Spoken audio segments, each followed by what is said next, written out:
Estamos de volta aqui no É-Show, o programa do empreendedorismo e inovação. Nós estamos aqui com Leopoldo Almeida, premiado inovador. Leopoldo, fala para mim o que tem aí de problema com o produto, ou se o consumidor se adaptou bem ao produto, se teve algum problema, que às vezes o produto chega até antes do consumidor saber que ele realmente precisa. Que teve algum problema? Como é que você solucionou? Flávio, é interessante, porque quando eu trouxe o abridor de sachê para o mercado, não existia isso, né? A maior dificuldade que eu tinha era quando prospectava e dizia que tinha um abridor de sachê, as pessoas perguntavam, mas como é que é isso? Como é que abre? E eu fui direto, fui muito bem aceito. Nos primeiros 6 meses, eu vendi na casa de umas 10 mil unidades, mas quando eu voltei dessa feira já com prêmio e participei de um programa de TV, no mês seguinte já foi para 100 mil unidades e daí surgiu. Então, de uma hora para outra, o mercado começou a ter o abridor de sachê. E um grande problema, não digo nem do produto, mas do marketing de uma maneira geral, a educação em marketing ela é muito cara. Então, o que acontece? Hoje, todos os bares e lanchonetes, eles têm o funcionário, ele tem aquele paninho que ele vai limpar o balcão, ele vê se o guardanapo está no lugar, ele vê se o sachê está e ponto. Não faz parte da cultura da pessoa que dá manutenção e limpar um abridor de sachê, porque Sim. é um utensílio Até novo. porque é uma coisa nova, né? Exatamente. Agora, o que mais me chateou é que a pessoa não limpa, ela encontrava, deixava o aparelho sujo, as pessoas iam até lá, viam o aparelho sujo e culpavam o meu produto. Entendi, É a mesma coisa que eu pegar um garfo sujo e colocar nome, dizer que é culpa do fabricante. É culpa da Tramontina, é a mesma coisa. Né? Exatamente. É verdade. Mas, na verdade, a falta é do comerciante. Perfeito. E aí, o que acontece? A pessoa não dá manutenção e o que mais me impressionou nisso, o grande problema, não foram nem as pessoas. Porque as pessoas podem chegar e falar assim, olha, limpa e eu vou utilizar. Mas foi depois os comerciantes falaram assim, olha, o meu cliente sempre botou o sachê na boca, sempre foi desse jeito, eu não quero colocar porque vai ter mais um trabalho. Isso é o problema do inventor, do inovador, às vezes ele está à frente, né? Exatamente. Então, quando a gente pega o sachê contaminado com coliforme fecal, a pessoa reclamando da sujeira, mas colocando cocô na boca, dá uma agonia. É isso aí, muito bem, muito bem. Ok, certamente você está conseguindo, né, superar isso, é tanto que as vendas estão aí se multiplicando. Vamos mudar um pouquinho o assunto aqui. Nós já vimos que, tempo você investiu demais nesse negócio, né? Investiu bastante, né? Nem demais, bastante. E dinheiro, quanto é que você investiu para conseguir colocar esse produto no mercado? Flávio, foram 2 anos, eu investi ao longo desses 2 anos 30 mil reais. 30 mil reais. 30 mil reais que foram metade foi quase em pesquisa, para poder validar se meu produto conseguia atender aquela demanda, para poder analisar o produto. Eu diria que... Quer dizer, não foi tanto no dinheiro, né? Porque tem gente que vai tem que gastar tanto. O que acontece, tudo isso, o output, a saída foi papel. Foram 30 mil reais para ter papel. Até então eu não tinha...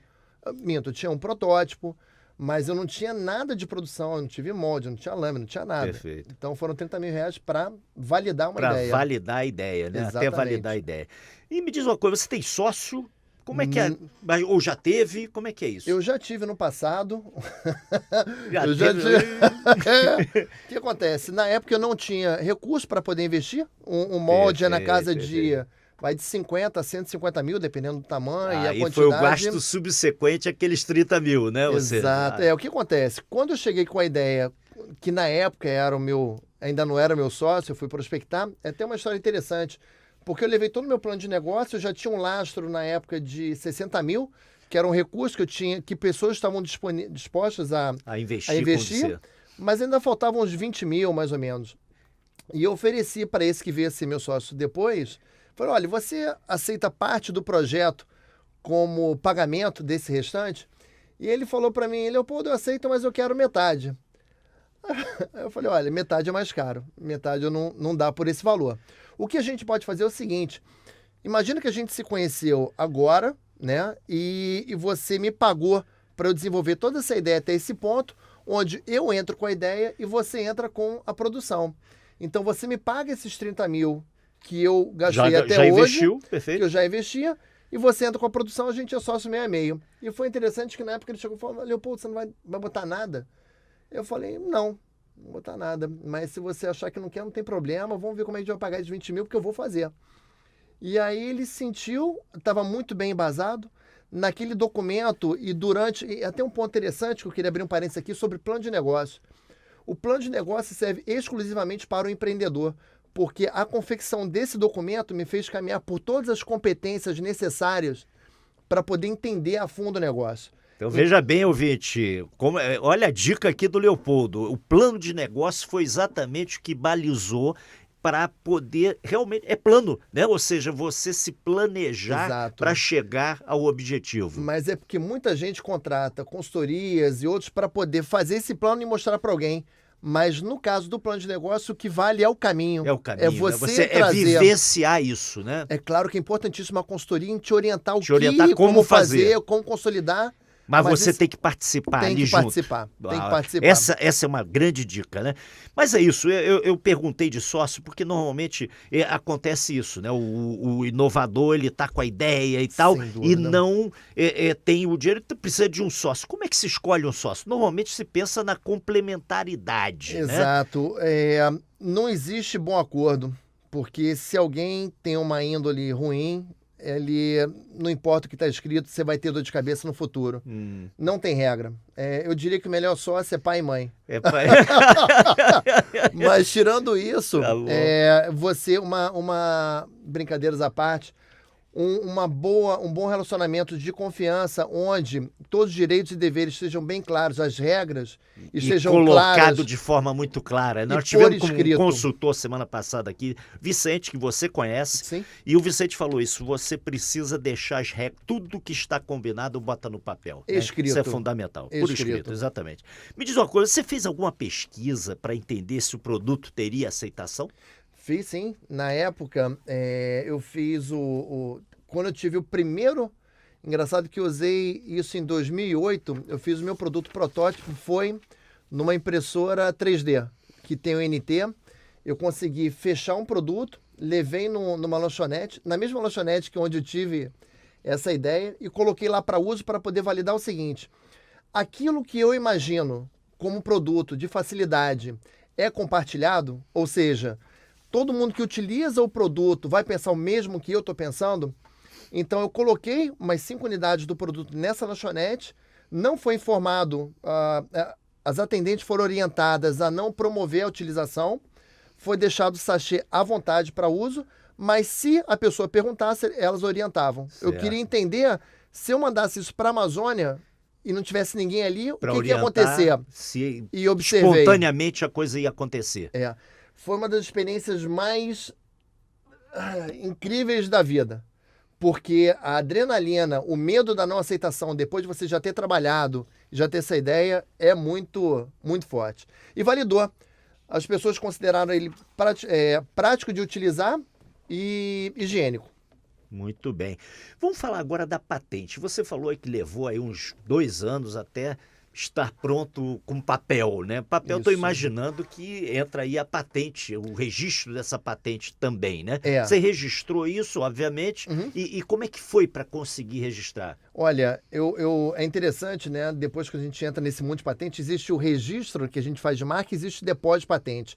A patente, existe o exame de mérito. Quando você faz o depósito de um pedido de patente, eles vão verificar no mundo se existe algum produto similar, se tem algum ato inventivo naquilo. Certo. E o registro é diferente. Quando eu registro, as pessoas não buscam similaridade, mas se alguém reclamar, tem a data da postagem. Quer dizer, você fez o registro e fez o depósito eu fiz o depósito da patente, isso em 2007, né? E tá até hoje, o INPI está atrasado 14 anos, está demorando para emissão de uma carta patente. Nossa Senhora. Patente, para você ter uma ideia, em 2009, 2008, 2009, eu fiz uma patente internacional. Ela já foi definida no México. Por exemplo, no México tem uma carta patente do meu produto.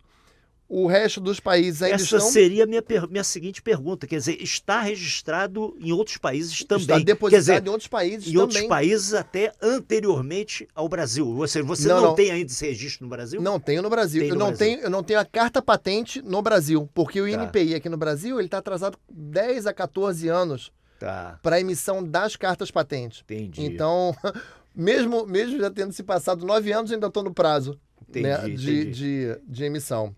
Mas o que acontece? Você não tem a carta patente, mas já tem o registro, vamos dizer assim. Eu tenho um depósito, e quando você tem um depósito, você tem essa data que te garante daquele momento para frente, que eles chamam de anterioridade, né? Eu tenho essa data. Se alguém chegou depois, E não vai uma conseguir, busca que eu fiz, que eu paguei por essa busca, que o NPI faz esse serviço, onde faz uma busca mundial e fala assim, olha, eu não encontrei nada similar. Ok. E quais outros países que você tem, Leopoldo? Olha, eu registro? já fiz esse depósito no Brasil, Estados Unidos, China, Europa, México e Canadá. Que beleza. Então, todos eles nesse processo. México já foi deferido. E alguma definição de início de produção ou de venda desse produto nesses foi outros muito países? recente. México foi muito recente. Eu já produzo e vendo nos Estados Unidos. Em função do prêmio, o povo lá ele é muito empreendedor. Começaram a me procurar. E como eu importo essa lâmina de lá, não fazia sentido trazer. E você já está produzindo lá ou está exportando daqui? Eu estou produzindo lá e vendendo lá. Produzindo lá e vendendo lá. Muito Exato. bem. Nós vamos fazer um break aqui. Muito bem, caros ouvintes, estamos aqui no Show, o programa do empreendedorismo e inovação. E quem manda aqui é nosso convidado. Leopoldo, você pede a próxima música. Pode escolher. Vai ser King on the Mountain, do King on the Mountain. Midnight Oil. Isso Muito bem, bela pedida. Vamos ouvir. Roda aí, DJ!